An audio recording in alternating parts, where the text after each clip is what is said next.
ओम शांति।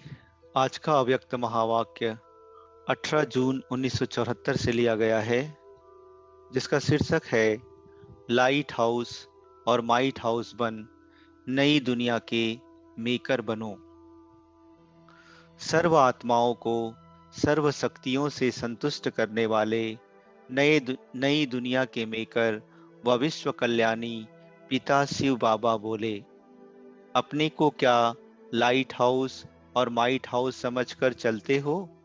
सिर्फ लाइट और माइट समझकर नहीं, लेकिन लाइट हाउस और माइट हाउस,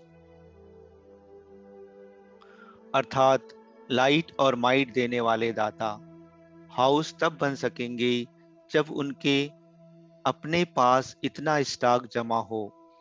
अगर स्वयं सदा लाइट स्वरूप नहीं बन सकते व लाइट स्वरूप में सदा स्थित नहीं हो सकते, तो वह अन्य आत्माओं को लाइट हाउस बन लाइट नहीं दे सकते। जो स्वयं ही मास्टर सर्वशक्तिमान होते हुए अपने प्रति भी सर्व शक्तियों को यूज नहीं कर सकते, तो वे माइट हाउस बन अन्य आत्माओं को सर्व शक्तियों का दान कैसे कर सकते हैं? अब स्वयं से पूछो कि मैं क्या लाइट और माइट हाउस बना हूं? कोई भी आत्मा अगर कोई भी शक्ति प्राप्त करने की इच्छा रखते हुए आपके सामने आए, तो क्या उस आत्मा को वह शक्ति दे सकते हो? अगर सहन करने की शक्ति की इच्छा अथवा निर्णय करने की शक्ति की इच्छा रख कर कोई आए और उसे समाने की शक्ति या परखने की शक्ति का दान दे दो, लेकिन उस समय उस आत्मा को जो सहन शक्ति के दान की जरूरत है, यदि वह उसे नहीं दे सकते, तो क्या ऐसी आत्मा को महादानी, वरदानी या विश्व कल्याणी कह सकते हैं? अगर स्वयं में ही किसी एक शक्ति की कमी होगी, तो दूसरों को सर्वशक्तिमान बाप के वर्षे का अधिकारी व मास्टर सर्वशक्तिमान कैसे बना सकेंगे? सूर्यवंशी हैं सर्वशक्तिमान और चंद्रवंशी हैं शक्तिमान। अगर एक शक्ति की भी कमी है, तो सर्वशक्तिमान के बजाय शक्तिमान कहलाए जाएंगे, अर्थात वे सूर्यवंश के राज्य भाग्य के अधिकारी नहीं बन सकते। सर्वशक्तिमान ही सर्वगुण संपन्न 16 कलह संपूर्ण बनने के अधिकारी बनते हैं। कम शक्तिमान कल्याणी बन सकते हैं, लेकिन विश्व कल्याणी नहीं बन सकते। अगर किसी आत्मा को समाने की शक्ति चाहिए और आप उसे विस्तार करने की शक्ति दे दो, वा और अन्य सब शक्तियां दे दो, लेकिन जो उसको चाहिए वह ना दे सको, तो क्या वह आत्मा तृप्त होगी?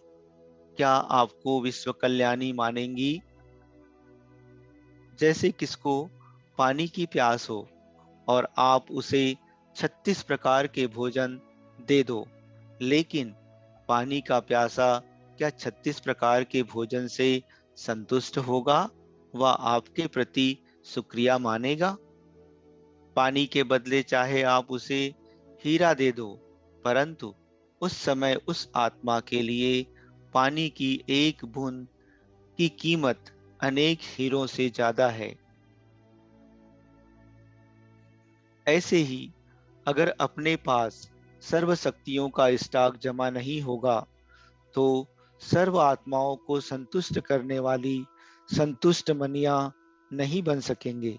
वह सर्व आत्माएं आपको जीदाता, सर्व शक्तिदाता नहीं मानेंगी।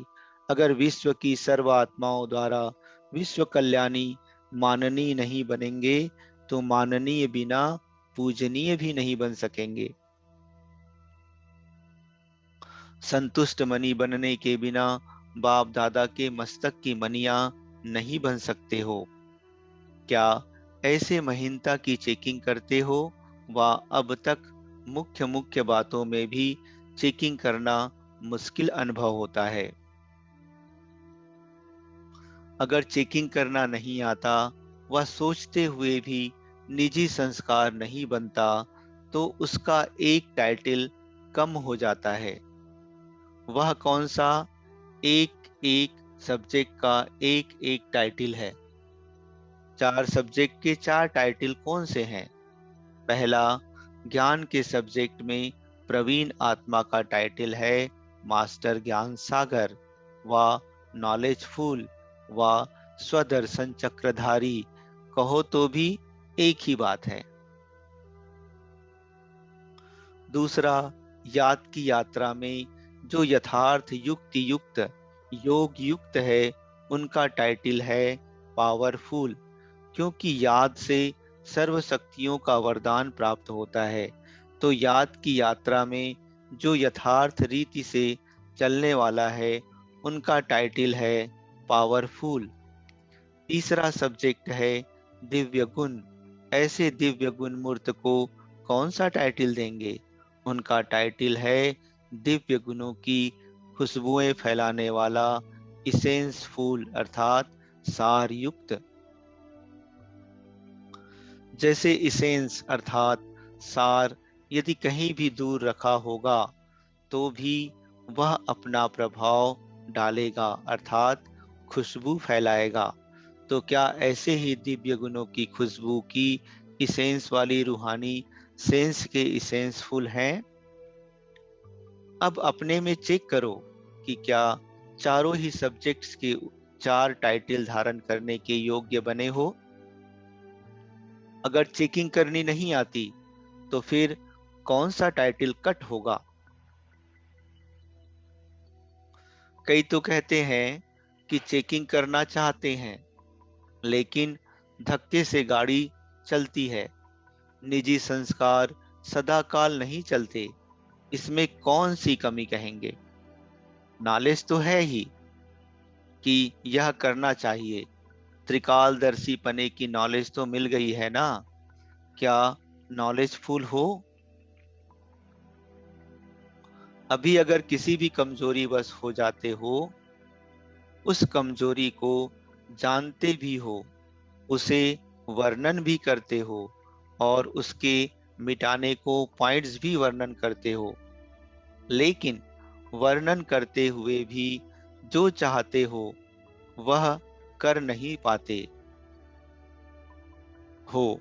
नॉलेज तो बुद्धि में फुल है, लेकिन जितना नॉलेज फुल क्या उतना ही साथ साथ पावरफुल भी हो? यह बैलेंस ठीक ना होने के कारण जानते हुए भी कर नहीं पाते हो। तो जो चेकिंग नहीं कर पाते उन आत्माओं का बैलेंस में रहने वाले ब्लीसफुल का टाइटल कट हो जाता है। वह न स्वयं को ब्लिस दे सकते हैं न बाप से ब्लिस ले सकते हैं और न अन्य आत्माओं को ही दे सकते हैं, क्योंकि चेक करने के निजी संस्कार नहीं बनते तो चेकिंग नहीं होती और चेंज भी नहीं होते।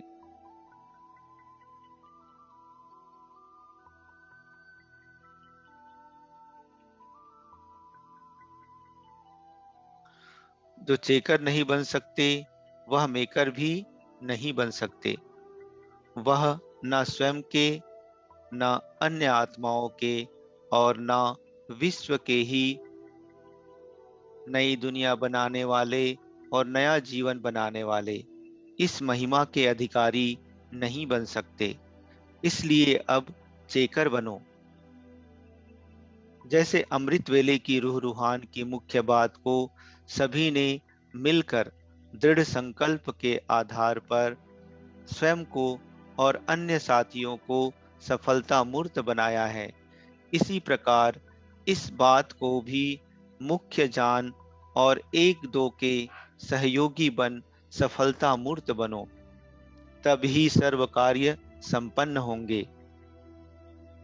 वर्तमान समय मेजॉरिटी में जो विशेष दो कमजोरियां दिखाई दे रही हैं, उसकी समाप्ति व उन दो कमजोरियों में सफलता मूर्त तब बनेंगे जब इस बात को सफल बनाएंगे। वह दो कमजोरियां हैं आलस्य और अलबेलापन। इसको मिटाने का साधन चेकर बनना है।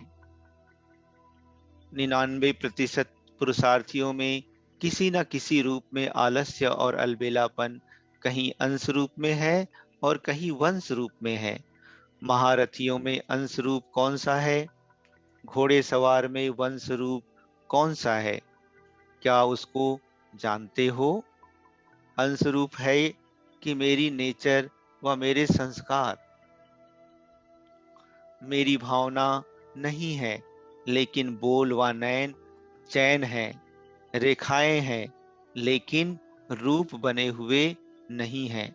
यह है अंश मात्र। संपूर्ण विजयी बनने में अलबेलापन अथवा रायल रूप का आलस्य बाधक है। घोड़े सवार व सेकंड डिवीजन में पास होने वाली आत्माओं में वंश रूप में किस रूप में है? उनका रूप है हर बात में। यह बोल उन्हों का ट्रेडमार्क है। हर बात में कॉमन शब्द है। अलबेले और आलस्यपन के शब्द कौन से हैं? वह सदैव अपने को सेफ रखने की पॉइंट्स देने में व बातें बनाने में बड़े प्रवीण होते हैं। स्वयं को निर्दोष और दूसरों पर दोष रखने में फुर्त अर्थात प्रवीण होते हैं। लायर्स अर्थात झूठे होते हैं, लेकिन लाभफुल नहीं होते। जैसे लायर्स झूठे केस को सच्चा सिद्ध कर निर्दोषी को दोषी बना देते हैं, वैसे ही सेकेंड डिवीजन वाले कभी भी अपने दोष को जानते हुए भी स्वयं को दोषी प्रसिद्ध नहीं करेंगे। इसलिए लायर्स हैं, लेकिन लाफूल नहीं है। ऐसे की ट्रेडमार्क बोल सदैव यही निकलेंगे कि मैंने यह किया क्या, मैंने यह बोला क्या, मेरे मन में तो कुछ था ही नहीं, निकल गया तो फिर क्या हुआ, हो गया तो फिर क्या हुआ, ठीक कर दूंगा, फिर क्या, कि ट्रेडमार्क के बोल होंगे। जैसे सृष्टि चक्र के समझाने में फिर क्या कहते सारी स्टोरी बतला देते हो ना। सतयुग के बाद फिर क्या हुआ, त्रेता आया, फिर क्या हुआ, द्वापर आया, फिर क्या हुआ, फिर क्या शब्द में सारे चक्र की कहानी सुनाते हो। वैसे वह लायर्स आत्माएं फिर क्या शब्द के आधार पर दूसरों के ऊपर सारा चक्र चलाए देती हैं। स्वयं को साक्षी बना देते हैं, व न्यारा बना देते हैं, व छुड़ा देते हैं। फिर क्या शब्द से अर्थात इस एक संकल्प से अलबेलेपन व रायल आलस्य का वंश अंदर ही अंदर बढ़ता जाता है और ऐसी आत्मा को पावरफुल बनाने के बजाय निर्बल बनाते जाते हैं। यह है सेकंड डिवीजन अर्थात घोड़े सवार आत्माओं के अंदर अलबेलापन और आलस्य वंश रूप में। इस अंश व वंश को समाप्त करने के लिए चेकर बनना अति आवश्यक है। 8 दिन में 1 दिन चेकर बनते हो, 7 दिन अलबेले रहते हो, तो संस्कार 7 दिन के बनेंगे व 1 दिन के। इसलिए अलर्ट बनने के बजाय इजी और लेजी बनते हो। ऐसे की रिजल्ट क्या होगी? क्या ऐसे विश्व कल्याणकारी सर्व शक्तियों के महादानी वरदानी बन सकते हैं? इसलिए अब इन दो बातों को अंश रूप में व वंश रूप में, जिस रूप में भी है, उसको अभी से मिटावेंगे। तब ही बहुत समय विजयी बनने के संस्कारों के अनुसार विजय माला के मन के बन सकेंगे। अच्छा, ऐसे सुनने और स्वरूप बनने वाले संकल्प को एक सेकंड में साकार रूप में लाने वाले सर्व आत्माओं को लाइट हाउस व माइट हाउस बन सर्व शक्तियों से संतुष्ट करने वाले संतुष्ट मनिया मस्तक बनिया सदा स्वयं पर और हर संकल्प पर चेकर बनने वाले नई दुनिया के मेकर और विश्व कल्याणी आत्माओं को परमात्मा और सर्वश्रेष्ठ आत्मा बाप दादा का याद प्यार, गुड नाइट और नमस्ते। इस मुरली का सार। पहला, अगर स्वयं में ही किसी एक शक्ति की भी कमी होगी तो दूसरों को सर्वशक्तिमान बाप के वर्षे का अधिकारी मास्टर सर्वशक्तिमान नहीं बना सकेंगे। जो चेकर नहीं बन सकते वह ना तो स्वयं के, ना अन्य आत्माओं के और ना विश्व के ही मेकर बन सकते हैं। अच्छा, ओम शांति।